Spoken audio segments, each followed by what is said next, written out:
తిరుమలలో తెలంగాణ ప్రజాప్రతినిధుల సిఫార్సులను అనుమతించడం లేదని బీజేపీ ఎంపీ రఘునందన్ రావు అసహనం వ్యక్తం చేశారు. దీనిపై సీఎం చంద్రబాబు వెంటనే స్పందించాలన్నారు. టీటీడీ బోర్డు కూడా అత్యవసర సమావేశం ఏర్పాటు నిర్వహించి ఈ అంశంపై చర్చించాలన్నారు. లేదంటే తెలంగాణ ప్రజాప్రతినిధులం అందరం తిరుమల వస్తామని, అప్పుడు టీటీడీ ఏం చేస్తుందో చూస్తామని హెచ్చరించారు ఆయన.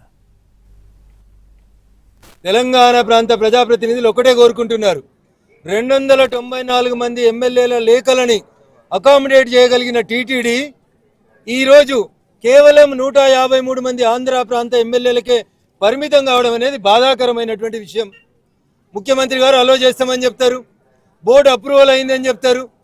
అరే, తెలంగాణ ప్రజలు మా ఎమ్మెల్యేల నుంచి ఎంపీల నుంచి ఒక ఉత్తరం తీసుకొని పోతే తిరుమలలో దర్శనం కావాలని కోరుకుంటున్నారు. దీనికి నానా రకాలైనటువంటి ఇబ్బందులు. లెటర్లు ఇవ్వమని వాళ్ళే చెప్తారు, అకామిడేషన్ లేదని వాళ్ళే చెప్తారు. దయచేసి ఈ వివక్ష పట్ల తిరుమల తిరుపతి దేవస్థానం బోర్డు ఆలోచించాలి. వెంటనే బోర్డు అత్యవసర సమావేశాన్ని ఏర్పాటు చేయాలి. ముఖ్యమంత్రి చంద్రబాబు నాయుడు గారు స్పందించాలి. ఎండాకాలం సెలవులలో బరాబర్ ఉత్తరాలు పంపిస్తాం. మా ఉత్తరాలను ఆనర్ చేయకపోతే అందరూ ప్రజాప్రతినిధులు ఒక రోజు వస్తాం. We will see what the TTD will do. Thank you.